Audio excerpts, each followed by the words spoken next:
ንገንዘብ ኢልካ ክትሰርሕ ዲኻ ትመርጽ ወይስ ገንዘብ ንዓኻ ክሰርሕ ልካ? መብዛሕትኡ ሰብ ሃብታም ክኸውን ይምነዩ፣ ውሕዳት እዮም ግን ሃብታም ክኾኑ ዝውስኑ። ንስኻ ኸ ካብ ናይቲ ገንዘብ ባርያ ዝኾነ ወገን ዲኻ ወይስ ገንዘብ ከም ኣገልጋሊ እዩ ዝጥቀም? ሃብታም ምዃን ብዕድል ዝመጽእ ትምኒት ዘይኮነስ ብጥበባዊ ስጉምቲ ዝመጽእ ውሳነ እዩ። ስለምንታይ ገለ ሰባት ኣብ ውሕድ ዓመታት ህይወቶም ዝቕይሩ፣ ገለ ድማ ዓሰርተታት ዓመታት ሰሪሖም ኣብ ዘለውዎ ዝተርፉ? መልሱ ኣብዞም 5 ናይ ኣተሓሳስባን ተግባርን ለውጥታት እዩ ዘሎ። ሃብታም ክትኾን ሚልዮነር ክትኾን ድሉው እንተኮይንካ እዚ ቪድዮ ንዓኻ እዩ። ሰላም፣ እንኳዕ ናብ ቻናልና ብድሓን መጻኹም።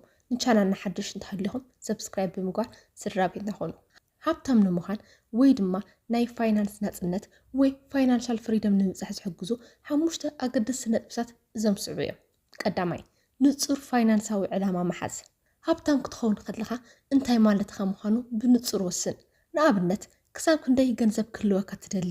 መዓዝ ክትበጽሖ ትደሊ? ዕላማኻ ምስ ትፈልጥ ጥራይ ኢኻ ዝግባእ መደብ ክተውፅእ ትኽእል። ንሃብቲ ኣብ ዝግበር ጉዕዞ ከም ናይ መንገዲ ካርታ እዩ። ሃብታም ክኸውን ደሊ መዋል ጥራይ ትምኒት እምበር ዕላማ ኣይኮነን። ሓደ ንጹር ዕላማ ናበይ ትኸይድ ከም ዘለካ፣ ክንደይ ዝኣክል ጉልበትን ግዜን ከም ዘለካን መዓዝ ከም እትበጽሖን ዝሕብር ውጥን እዩ። ስለምንታይ ንጹር ዕላማ መሓዝ ዘድሊ? ቀዳማይ፣ ንውሳነታትካ መምርሒ ስለ ዝኸውን ዕላማ ምስ ዝህልወካ መዓልታዊ ንትገብሮም ፋይናንሳዊ ውሳነታት መዐቀን ይኾኑኻ። ንኣብነት ሓደ ሓዱሽ ስልኪ ክትገዝእ ወይስ እቲ ገንዘብ ኣብ ስራሕ ክተውዕሎ ንጹር ዕላማ እንተሃልዩካ እቲ ዝዓብይ ዕላማኻ ንውሳነኻ ይገዝኦ። እዚ ስልኪ እዚ ካብቲ ዕላማ የርሕቐኒ ድዩ ወይስ ይቐርበኒ ኢልካ ክትሓትት ይሕግዘካ። ካልኣይ፣ ናይ ስራሕ ተበግሶ ንምርካብ። ሃብቲ ንምውላል ዝግበር ቃልሲ ቀሊል ኣይኮነን፣ ብዙሕ መስዋዕት ይሓትት። ንጹር ዕላማ ንኣብነት ድሕሪ 5 ዓመት ናይ ገዛ ርእሰይ ገዛ ክህልወኒ እዩ ምቕማጥ። ኣብቲ ተስፋ ትቆርጸሉ ወይ ትደኽመሉ ግዜ ብርትዕ ይኾነካ። ዕቤትካ ንምዕቃን ዕላማኻ እንተዘይብልካ ትዕወት ዲኻ ትኸስር፣ ትዓቢ ዲኻ ትንኪ ክትፈልጥ ኣይትኽእልን። ሽቶ ምስ ዝህልወካ ግን ካብቲ ዝወጠንኩ 1 ሚልዮን ክንደይ በፂሕ ኣለኹ ኢልካ ብቁፅሪ ክትዕቅኖ ትኽእል። ካብ ፋይናንሳዊ ዕንክሊል ንምድሓን ብዙሓት ሰባት ገንዘብ ይረኽቡ እሞ ግን ንጹር ዕላማ ስለ ዘይብሎም ገንዘቡ ኣብ ዘየድሊ ነገራት ይባኽን። ዕላማ መሓዝ ማለት ንገንዘብካ ናበይ ክኸይድ ከም ዘለዎ ትእዛዝ ምሃብ ማለት እዩ። ንጹር ዕላማ ከመይ ጌርካ ይውፃእ? ሓደ ዕላማ ውፅኢታዊ ንክኸውን እዞም ስዑብ 4 ረቑሒታት ከማልእ ኣለዎ። ቀዳማይ፣ ንጹርነት። ብዙሕ ገንዘብ ክህልወኒ ኣብ ክንዲ ምባል 1 ሚልዮን ቅርሺ ክህልወኒ በል። ካልኣይ፣ ክሳዕ ዝኽእል ካብ ዓቕምኻን ካብቲ ዘሎ ሓቅን ዘይረሓቐ ግን ከዓ ፃዕሪ ዝሓትት ክኸውን ኣለዎ። ሳልሳይ፣ ኣገዳሲ። እቲ ዕላማ ምስቲ ኣብ ሂወትካ ክትበጽሕ ትደሊ ናይ ሓቂ ባህጊ ዝተኣሳሰረ ክኸውን ኣለዎ። ራብዓይ፣ ግዜ ተወሰነሉ። ሓደ መዓልቲ ኣብ ክንዲ ምባል ክሳብ ታሕሳስ 2030 ወይ ኣብ ውሽጢ 4 ዓመት ኢልካ ግዜ ይወስነሉ። ንጹር ዕላማ ምውፃእ ማለት ንሓንጎልኻን ንመንፈስኻን ትእዛዝ ምሃብ ማለት እዩ። ዕላማ ዘይብሉ ሰብ ከምቲ ንፋስ ናብ ዝነፈሱ ዝኸይድ ቆጽሊ እዩ። ሃብታም ክትኸውን ተደሊኻ ብልክዕ ክንደይ ገንዘብ፣ ንምንታይ ዕላማ፣ መዓዝ ክበጽሖ ደሊ ዝብል ሕቶታት ብንጹር መልስ። እዚ ምስ ገበርካ ፍርቂ መንገዲ ተጓዒዝካ ኣለኻ ማለት እዩ። ካልኣይ፣ ባጀት ምግባርን ወጻኢታትካ ምቁፅጻርን። ገንዘብካ ናበይ ከይድ ከም ዘሎ ምፍላጥ ወሳኒ እዩ። ወርሓዊ ባጀት ብምውፃእ ዘይሉ ወጻኢታት ቀንስ። ካብቲ ትረኽቦ ኣታዊ ንላዕሊ ፈጺምካ ኣይተጥፍእ። ንሃብቲ ኣብ ዝግበር ጉዕዞ እቲ ኣዝዩ መሰረታዊ ዝኾነ ናይ ምክልኻል ሜላ እዩ። ብዙሕ ኣታዊ ምድላው ጥራይ እኹል ኣይኮነን፣ እቲ ዝመፀ ገንዘብ ብኸመይ ይተሓዝን ኣበይ ይውዕልን ዝብል ሰብ ሃብታም ወይ ድኻ ዝገብሮ። ስለምንታይ እዩ ባጀት ምግባር ወጻኢታትካ ምቁፅጻር ዘድሊ? ገንዘብካ ትእዛዝ ንምሃብ። ንገንዘብካ ትእዛዝ ንምሃብ። ባጀት እንተዘይጌርካ ገንዘብካ በዓሉ እዩ ዝእዘካ። ገንዘበይ ናበይ ከደ ኢልካ ካብ ምግራም ገንዘበይ ናብ ዝክኸይድ ኣለዎ ኢልካ ንስኻ ቀድምካ ትውስን። እዚ ድማ ንጥፍኣት ዘቃልዕ ስምዒታዊ ዕዳጋታት ይከላኸል።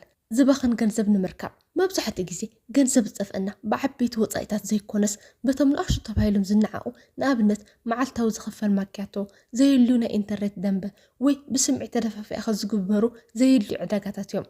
ወጻኢታትካ ክትከታተል ከለኻ እዞም ኣናእሽቱ ወጻኢታት ተደሚሮም ኣብ ወርሒ ክንደይ ብዙሕ ገንዘብ ከም ዝኾኑ ትርዳእ። ካብ ዓቕምኻ ንላዕሊ ንኸይትነብር ባጀት ኣብ መንጎ እትረኽቦ ኣታውን እትገብሮ ወጻኢን ዘሎ ኣፈላላይ ንክተስተውዕለሉ ይሕግዘካ።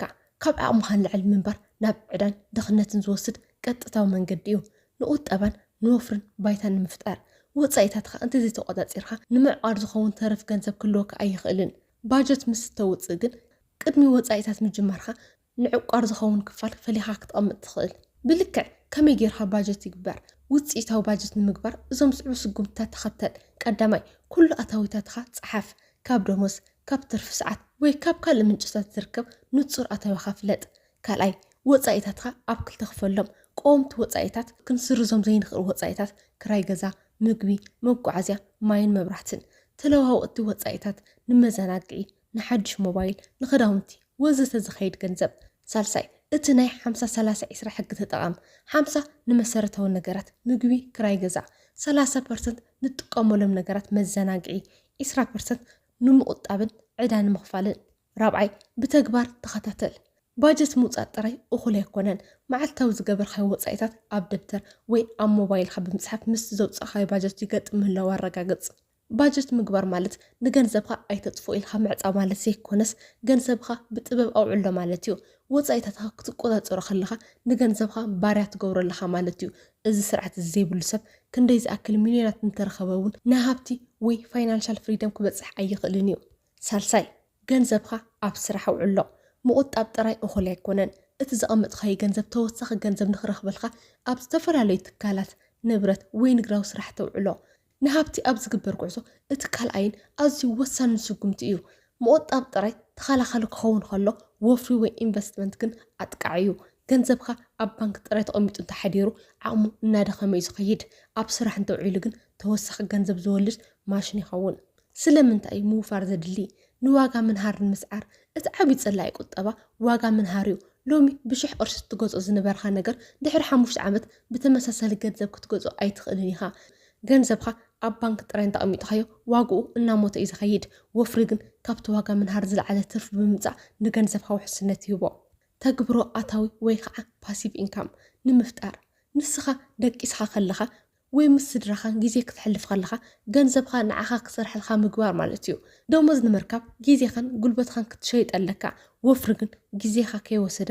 ተወሳኺ ኣታዊ ይምፅልካ ናይ ወለድ ሓይሊ ኣብ ስራሕ ዝውዓለ ገንዘብ ትርፊ የምፅእ ነቲ ትርፊ መሊስካ ኣብ ስራሕ እንተውዒልካ ድማ እቲ ትርፊ ባዕሉ ተወሳኺ ትርፊ ይወልድ እዚ መስርሕ እዚ ንሃብትኻ ብናሃር ከም ዝዓቢ ይገብሮ ናይ ፋይናንስ ነፃነት ንምርካብ ናይ ሓቂ ሃብታም ማለት ካብ ስራሕ ደሞዝ ዘይኮነስ ካብ ወፍሩ ዝረኸቦ ትርፊ ንወፃኢቱ ክሽፍነሉ ዝኽእል ሰብ እዩ ነዚ ንምብፃሕ ድማ ገንዘብካ ኣብ ስራሕ ምውዓል ወሳኒ መንገዲ እዩ ምቁጣብ ንገንዘብካ ጥራይ ዘቕምጦ ምውፋር ግን ንገንዘብካ የባዝሖ ሃብታም ክትኸውን ተደሊኻ ካብ ሰራሕተኛ ናብ ወፍሪ ክትቕየር ኣለካ ገንዘብካ ኣብ ክንዲ ኣብ ሰንዱቕ ተዓፂ ዝመውት ኣብ ስራሕ ውዒሉ ተወሳኺ ሃብቲ ክፈጥር ዕድል ሃቦ ገንዘብካ ንዓኻ ክሰርሐልካ እንተዘይጌርካ ንስኻ ክሳብ ዕለተ ሞትካ ንገንዘብ ክትሰርሕ ክትነብር ኢኻ ራብዓይ ካብ ዘይድሊ ዕዳ ዓርስኻ ሓልው ንሃብቲ ኣብ ዝግበር ጉዕዞ ካብቶም ኣዝዮም ወሰንቲ ስጉምትታት ሓደ እዩ ዕዳ ከም ክልተ ኣፍ ዘለዎ ሰይፊ እዩ ብጥበብ እንተዘይተተሓይዙ ንኩሉ ዝለፋዕካሉ ቁጠባን ሃብትን ክዕኒ ይኽእል ብፍላይ ንቅንጦት ዝውሰድ ዕዳ ናይ ድኽለት መፃወድያ እዩ ስለምንታይ እዩ ካብ ዘይድሊ ዕዳ ምቁጣብ ዘድሊ ኣብ ቁጠባ ርእሰ ማል ዝወለዶ ወለድ ንዓኻ ይሰርሐልካ ኣብ ዕዳ ግን እዚ ሕግዚ ንዓኻ ይበልዐካ ልዑል ወለድ ዘለዎ ዕዳ ንኣብነት ክሬዲት ካርድ ወይ ካብ ውልቀ ሰባት ብወለድ ዝውሰድ ልቓሕ ምስ ግዜ እናገዘፈ ብምኻድ ካብቲ ተለቃሕካዮ መጠን ዕፅፊ ክትኸፍል ይገብረካ ናይ ወፍሪ ዕድላት ስለ ዘጥፍእ ነፍሲ ወከፍ ንዕዳ ትኸፍላ ቅርሺ ንዓኻ ትርፊ ክተምፀልካ ትኽእል ዝነበረት ቅርሺ እያ ዕዳ ምስ ዝህልወካ ኣታዊኻ ንመጻኢኻ ኣብ ክንዲ ዝሃንፅ ንዝሓለፈ ውፃኢታትካ ንምፍዋል ጥራይ ይውዕል ስነ ኣእምሮዊ ፀቕጢ እቲ ዝልቃሕ ናይቲ ኣለቃሒ ባርያ ናቱ እዩ ዝብል ምስሊ ኣሎ ዕዳ ምስ ዝህልወካ ናይ ውሳነ ናፅነትካ ትስእኖ ኣብ ዘይተፈትዎ ስራሕ ክትፀንሕ ትግደድ ክትሰርሕ ከለካ ድማ ንዓኻ ዘይኮነስ ነቲ ዕዳኻ ንምፍዋል ጥራይ ትሰርሕ እዚ ድማ ሓድሽ ዕድላት ንምፍጣር ተለካ ተበግሶ ይቕንሶ ካብ ዓቕምካ ንላዕሊ ምንባር ስለ ዘለማምደካ ዕዳ ሎሚ ዘይብልካ ገንዘብ ከም ዘለካ ጌርካ ክትሓስብ ይገብረካ እዚ ድማ ብሰንኪ ስምዒታዊ ድፍኢት ዘይሉ ነገራት ክትገዝእ ይገብረካ ፅቡቅ ዕዳና ሕማቅ ዕዳ ኩሉ ዕዳ ማዕረ ይኮነን ሃብታም ክትኾን ተደሊኻ ነዚ ፍልልዚ ክትፈልጦ ኣለካ ሕማቅ ዕዳ ንቅንጦት ዝውሰድ ኮይኑ ዋግኡ እናቐነሰ ንዝኸይድ ነገር ዝውሰድ እዩ ንኣብነት ንክዳውንቲ ንመዘናግዒ ንጥዑም ምግቢ ወይ ዋግኡ እናቐነሰ ንዝኸይድ መኪና ተባሂሉ ዝውሰድ ዕዳ እዚ ዕዳ እዚ ካብ ጅባኻ ገንዘብ ጥራይ ዘውፅእ ፅቡቅ ዕዳ ንወፍሪ ዝውሰድ ኮይኑ ካብቲ ተኸፍሎ ወለድ ንላዕሊ ትርፊ ዘምፅአልካ እዩ ንኣብነት ንትምህርቲ ክእለትካ ንምዕባይ ንንግዲ መበገሲ ወይ ዋግኡ ንዝውስኽ ንብረት ዝውሰድ ልቓሕ ካብ ዕዳ ከመይ ጌርካ ትከላኸል ቅድሚ ምልቃሕካ ሕሰብ እዚ ነገር እዚ ክሳብ ገንዘብ ዝህልወኒ ክፅበዶ ይኽእል ኢልካ ንርእስኻ ሓተታ ናይ ህፁፅ እዋን ገንዘብ ይሃሊኻ ብዙሕ ሰብ ናብ ዕዳ ዝኣቱ ሃንደበታዊ ፀገም ሕማም ካልእ ፀገም ምስ ዘጋጥሞ እዩ ናይ ህፁፅ እዋን ገንዘብ እንተሃሊካ ግን ናብ ልቓሕ ኣይትኸይድን ዘለካ ዕዳ ቀዲምካ ክፈል عدا مالت ناي صباح أتاويخا لومي مبلع مالتيو هابتام كتخون تدليخا جن ناي لوم أتاويخا نصباح كترفكان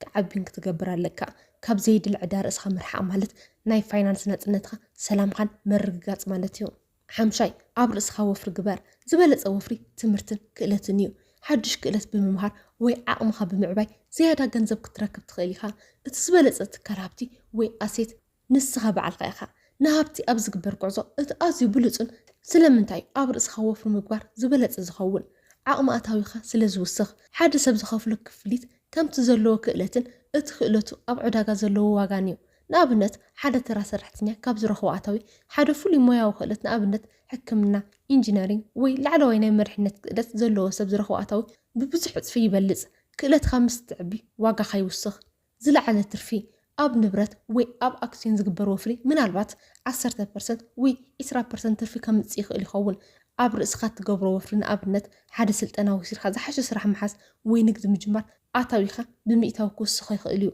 أب رأسخا وفر مقبار أب سلس عبيت عودسات يخفل تمرتن كألتن مصحفتن من باب بفلاي بزعبا فاينانس سنة أمره مريحنات حدشت موياتات ويقانقاتات ممهار أب استفلالي سلطناتات مستاف كالاي تعنا طعيا مقاقبان سبورتن مرققات تعنا انت زي بالخا زطرخي هابتك تقاملو أي تقنينيخا أمرخا عرفت مركابن كاوت رفسخا محلاون بروح أمرو زلو سوي تصبق ناي نقر حسابات كفر رزقل سارساي ناي سبات مربب كاب خزبلصون استعوتن سبات مقرابن كاب ممهارن نسخا وصيت نايتن بقصالي اتوعللهم حموشه سبات كم زبال مسعوتات سبات موعل نبعلو عابي وفريو بزح سب قدم رؤس ملمادو نام نقدي وي وفركو غوي فتنيو እዚ ድማ መብዛሕትኡ ግዜ ናብ ኪሳራ ይብፅሕ እቲ ጥበባዊ መንገዲ ግን ቅድሚ ገንዘብካ ምውፋርካ ኣእምሮኻን ክእለትካን ምውፋር እዩ ፍልጠት ምስ ዝህልወካ ካብ ባዶ ተልዒልካ ሃብቲ ክትፈጥር ትኽእል ኢኻ ኣእምሮኻ ብፍልጠት ተመሊእካዮ ኣእምሮኻ ንጅባኻ ብገንዘብ ክመልኦ እዩ ንሎሚ ዘዳልኩልኩም መደብ እዚ መስል ኣብ ዝቕፅል ቪድዮ ብካልእ ኣገዳሲ ኣርእስቲ ክሳብ ንራኸብ ሰላም ፅንሑ